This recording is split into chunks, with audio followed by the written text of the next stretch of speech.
አንተም ይሄን አድርገው ነበር። እባክሽ ራስ ወዳዶኝ ነው። እባክሽ አታድርጊው እባክሽ። ስለዚህ ላስቀድም ነው አንተ ታየዋለህ።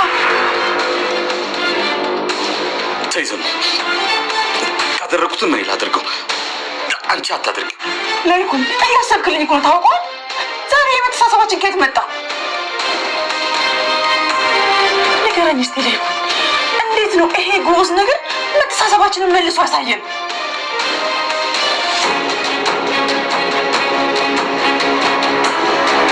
እዝን አሁን ልጁን አውቀው ነበር፣ ፍቅረኛዬ ነበር። እርግጠኛ ነኝ የሆነ ነገር ስላደረግሽ ነው እሱን በተራው እንደዚህ አድርጎሽ ሄደ።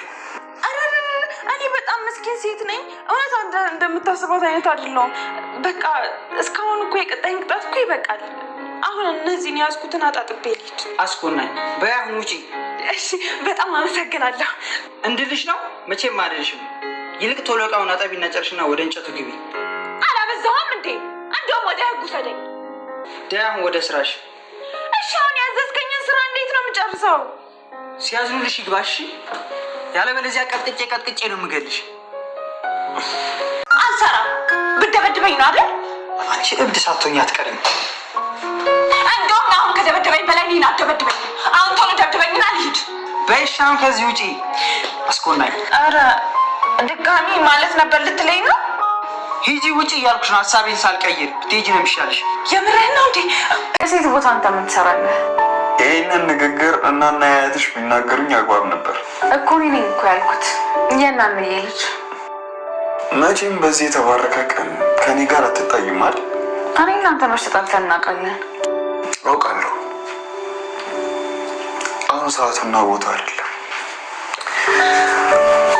ግን ሌላ ሴት ማየት አቃተኝ። ጀመረ ደግሞ ይሄ እብደትህ። እውነት ግን ናሆም እኔን ያህል የሚያፈቅርሽ ይመስልሻል?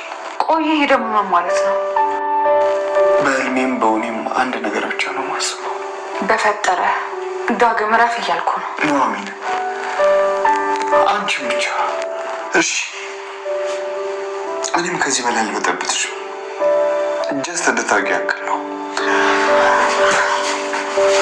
እኔን አሁን ምን ሁሌም ቢሆን ምን አይነት ሰርፕራይዝ ነው? ለማንኛውም ለአቶ ላይኩን የሚሆን ቆንጆ ሰርፕራይዝ አለኝ።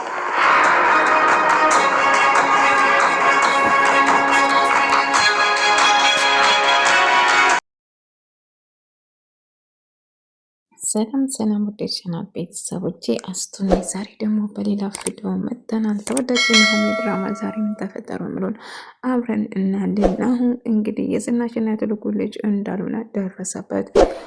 ምንም አላጎደልኩብህም፣ እንደ ልጅ ያርጌ ነው የማሳድግ። ቆይ እንዴት ምን ጥፋተኛ ታደርጉኛላችሁ? በማለት እየተናዱ ናሆም በጣም ተናዶ ነበር። ዳጊ እየለመነ እባክህ አትሂድ፣ ምንም ቢሆን ወላጆች ነው ባይወልዱም አሳድገዋል። እኔ ያለአባት ያለ እናት ነው ያደጉት፣ የእናት ጠረን ስናፍቀኝ ነው ያደጉት፣ እባክህ አትሂድ ስለው ምንም ቢሆን እናትህ ለአንተ እናት ነው፣ ለእኔ ግን አይደለችም። ወላጆቼ ማን እንደሆነ ማወቅ አለብኝ፣ ዳጊ ተወኝ እያለ መጫው ጀመር። ነገር ግን ዳጊ እሱን ለማሳመን እየሞከረ ነበር። አሁን እባክህ አትሂድ እያለ ደጋግሞ እየለመነው ነበር። ነገር ግን ዳጊ በጣም ተናዶ ከቤት ወጥቶ ናሆሜ ጋር ሄዶ ነበር። እሷን ላገኛት ሄደ ማለት ነው። ነገር ግን በጣም ተከፍቶና በጣም አዝኖ ነበር። ነገር ግን እምራን እየጠጣችበት ኤርሚያስ ሳይከፍል ሄዶ እሷ ኤርሚያስ የት ነው ያለ የሚመጠጡን መቼ ከፈልክ እያለችው ነበር። እና ጥሏት እየሄዳን ማለት ነው። ናሆም እጅግ በጣም ተናዶ ለናሆሜ እየነገራት ነበር። እጅግ በጣም ከፍቶት ነበር። እምራ እባክህ ምናምን ስልኩን ብትሰጠውም ስልኩ እንደማያዋጣ ስነግረው እንደውም እቃ ማጠብ አለብሽ ብሎ ወደ ኩሽና ያዛታል። እምራ ወይኔ ጉዴ ምን ይሻላል ብላ ስትጨነቅ ዝናሽ ጋር ብትደውልም እና ምንድነው የምትፈልጊ? በአንቺ ስልክ አላነሳም ብለሽ በሌላ ስልክ መደወል ጀመርሽ አይደለ እያለቻት ነበር ማለት ነው። እና ለጊዜ 3000 ያስፈልገኛል፣ 5 አድርጊ ወይን 10 እንደውም 20 አድርጊ እያለቻት ነበር። ዝናሽ ግን ስቃበት እንደውም ይልቁንስ ለፖሊስ ካመለከትሽ ብቻ ነው ይሄንን የምሰጥሽ ትላታለች። አምራ ማትረቢ ድሮም አንቺ ጋር መደወል አልነበረብኝም ትልና ትናደዳለች። እንዴት ነው ተሳካለች ስላት አይ አልተሳካልኝም፣ እባክህ ቅጣቱን በሌላ ቀይርልኝ እያለችው ነበር። የሚያውን ነገር ነው ስለዚህ ብላ እሱን ለማማለል ስትሞክር በየቦታ ሚስቴ የዚህ ቤት ባለቤት ነች፣ እንደውም በየቦታ ካሜራ አለ፣ እጅግ በጣም ተጠራጣሪ ስለሆነች ገርምሻል፣ ቅጣቱ ራሱ እጅግ ከባድ ነው እያላት ነገራት። አምራ አማራጭ ስለሌላት እቃ ማጠብ ትወስናለች። ዳጊ ናሁም ለማሳመን በሞከሩም ናሁ ግን አሻፈረኝ ብሎ እንደሄደ ለልዑል እየነገረ ነበር። አይ ናሁም ደውላ ናሁም ጋር እንደሄደ ነግሮኛል እና በጣም ከፍቶኛል ልጄ እያለ አዛኑ ያው ከባድ ነው በእርግጥ ምንም ማድረግ ባይቻልም እያለ ልዑል እጅግ በጣም ተናዶ ያለኝ አማራጭ ራሴን አጥፍቼ ሊገላገል ብሎ ይወስንና ራሱን ለማጥፋት ሽጉጥ ራሱ ላይ ሲደቅን ዝናሽ ትመጣና ልዑል ምን እያደረግክ ነው?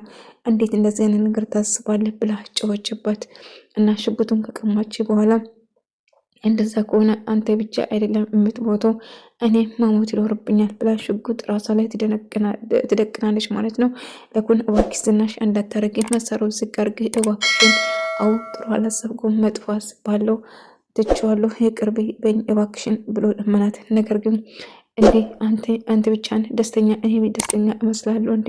ያለበት ሁኔታ አይገባም። እንደገና ሽጉጥ ራስ ለደግና ልዑል በጣም ደንግጦ እባክሽ ማድረግም ካለብኝ እኔ አደርጋለሁ እንጂ አንቺ በጭራሽ ብሎ ይለምናታል። እሷም እንደው መጀመሪያ አንተን የተኩስና ከዛ ራሴ ላይ አድርጋለሁ ብላ ትወስናለች።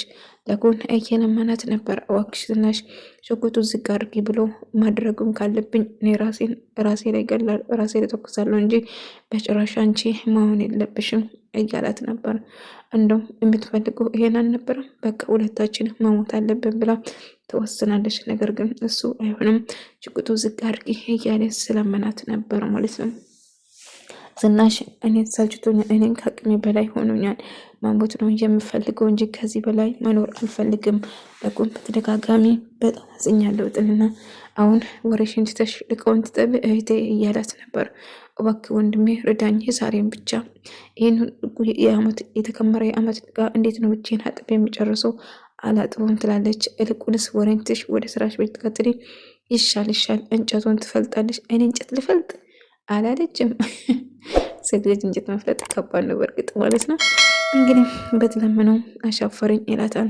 እንደውም ወደ ጉዘለኝ እንጂ አላጥም አልሰራም ብላ ማልቀስና መጮህ ጀመረች። ምን አይነት እድለኝ እኔ አምራንዱ ምን ይሻለኛል ግን እያለች መካፋት። እኔ ጥሩ ሴት ነኝ፣ እኔ እንደምታስብ ሴቶች አይደለም እያለች እኔን ጥሩ ያድርገኝ አላለችም እያለች ስትለምንና ትማጸን ነበር እየተረመረመች እቃ ማጠብ ቀጠለች ማለት ነው። በጣም ተከፍታና አዝና ነበር። በእርግጥ እንደ ስራዋ እንደ ድርጊቷ ይገባል ያስብላል ማለት ነው። ነገር ግን ልዑል እንግዲህ ናሁም ለማግኘት ወደ ናሁም ቤት መጥቶ ልጄ አንድ ነገር ላናግርህ እፈልጋለሁ። ልዑል እባክህ ቁጭ በል ስለ እርሶ እያነሳን ነበር እያለች ነበር። ምን እንደምልህ አላቅም ልጄ ብሎ እና አባዬ ቤተሰቦቼ ወላጆቼ ማን ነው ብሎ ጠየቀ። ደነገጠ ልዑል እና እንግዲህ መናገር ጀመረው ማለት ነው ስለ ቤተሰቦቹ። አምራ እንዲሁም አላጥቡም ወደ ህግ ውሰደኝ እንጂ አሻፈረኝ ብላ ትጨዋለች። እናም እንግዲህ አሁን ከዚህ ውጪ ሌላ ነገር ሀሳቤ ሰልቀሽ ትወጫለሽ አትወጪም እያለ ነበር። ልዑል እንግዲህ ከገዛው ሰራተኛ ፍቅር ይዞት እንደነበረና ከሱ እንደወለደ ናሁም ትክክለኛ የእሱ ልጅ እንደሆነ ነገረው ማለት ነው። እና አባቢ አንተ ትክክለኛ አባቴ ነው ማለት ነው ብሎ ጠየቀ። አዎ እናም እንዲሁም በር ላይ ወስዶ የጣለ እሱ እንደሆነ ጭምር ዝናሽ ወስዳ እንዳሳደገችውም እንዲሁም ስጋ ባዳ እንዳልሆነ ቅርብ ቤተሰብ እንደሆነ ነገረው ማለት ነው። እናም ዝናሽ ለሱ ብላ ብዙ ነገር ሆነ እንዳሳደገች ዝናሽም ለዳጊ እሷ ላይ ስማግጥ እንደነበረ በገዛ ሰራተኛ ላይ ስማግጥ እንደነበረ ሁሉ ነገር ለዳጊ ነገረችው። ያሳለፈችውን ነገር እጅግ በጣም አሳዛኝ፣ እሱ ስማግጥበት እሷም ከዳጊ አባት ጋር እንደማገጠችበት መልስ በመልስ ሆነው ማለት ነው። እና እሷም እንዳረገችው ሁሉ ነገር ነገረችው። ዳጊም ያሳለፍሽው ነገር ከባድ ነው፣ በጣም አዝናለሁ ይላታል። በመጨረሻ ዳጊ ናሁም እና ለኩን አባቱን ይዞ ልጁን ይዞ መጥተው ዝናሽ አጠፍቻለሁ፣ በድዬሻለሁ፣ እባክሽ ማሪኝ፣ ይቅር በይኝ እያለስ ነበር። እባክሽ እማዬ ይቅር በይት እያሉ ሁለቱም ወንዶቹና ዳጉና ናሁም እንደውም ናሁም ነበረች ይቅር በይኝ፣ በቃ ይቅር ተባባሉ። ነገሮቹ ለእንደርሳ ብሎ ሰላም ይፈጥርን። ናሁሜ አንቺን አስከብችሻለሁ፣ እባክሽ ይቅር በይኝ ትላታለሁ። እባክሽ ዞሮ ዝናሽ ይቅር ብይሻለሁ፣ ነገሮቹ ይቅር መባባል መልካም ነው ብሎ ሰላም ያወርዱና ቤቱ ጥርስ በጥርስ ያኩርፋና ንዴት የነበረ ቤት ወደ ፍቅር ተቀይሎ ሰላማቸው ወረደ። ዝናሽም ደስተኛ ሆነች። ዳጉም እንደዛው ቤተሰቡ ሰላም ሆነ። እንግዲህ ምግብ እየሰራች ነበር ዳጊ። አሁንም እሷ ላይ ፍላጎት ጨምሯል። እናም ከሱ ጋር መሆን እንደምትፈልግ ስትለው ናሁም ተደብቆ እየሰማቸው ነበር። ከናሁም ፍቅር እንዳዛትና መቼም ከሱ ጋር ከዳጊ ጋር መሆን እንደማችል ስትነግረው ጆሮ ይሰማል ማለት ነው። በጣም ይናደዳል እና ዳጊ መቼም ቢሆን ተስፋ እንደማይቆርጥ እየነገረ ነበረ። ቤተሰቦች እንግዲህ ደስ የሚል የእራት ፕሮግራም አንድ ላይ እራት እየተመገቡ የተጎደለ ኢሜ ብቻ ነበር። በርስ እንኳ ኢሜ መጣች መስሏቸው ነበር። ግቢ እንጂ ስሏት እምራ ነበር እጅ ለወዘሮ እንደዘሮ ልኩም ነውቶልቁን ደስ የሚል ሰፕራይዝ ይዤ መጥቻለሁ በማለት ሁሉም ባሉበት ኩ ብሎ ይደነግጣሉ ማለት ነው። ፍላሽ ይዛ አቶ ለጎን ለማስፈራራት ይሄ ያንተ ነው ብላ ልትሰጠው ስትሞክር ይሄ ምን ማለት ነው? ጭራሽ ምን ድፍረት ነው እዚህ ቤት ከመጣሽ ብላ እየጮኸችባት ነበረ ማለት ነው። አሁን አባዬ እሷ የምትላት ምንም ነገር እንዳትሰማት ከዚህ ቤት ውጭ ብዬሻለሁ፣ አንቺ ተረገምሽ፣ ጭራሽ እንዴት ብደግረ ነው ቤቴ ድረስ የምትመጪ እያላት ነበር። ምን ነው ልጅን አንተም እኮ እዚህ ውስጥ መፍትሄ የለም ናሁም፣ ይልቁንስ እኔን ከማባረር በፊት አንተ ጓዝ ሰብስበህ ከዚህ ቤት ብትወጣ ይሻላል ስትል ነበረ ዳጊን። አሁን መስመርሽን ጥሰሻል፣ ስለዚህ አርፈሽ ትቀመጪ ይሻልሻል በማለት ሁሉም እናደን እምራ የምትናገሪ ነገር እያሰብሽ እያለቻት ነበር። ናሆሚ አንቺን ዝም በይ የማይመለከትሽ ውስጥ ጣልቃ እንዳትገቢ እያለቻት ነበር። ለጎን ምንድን ነው የተፈጠረ ምን ሰጪኝ ነው ብሎ እጅግ በጣም ደንግጦ ነበር። ውድ ተመልካቾቼ የዛሬ ቪዲዮ ይህንን መስል ነበር። በቀጣይ እስክንገናኝ ድረስ ሰላማችሁ ይብዛ።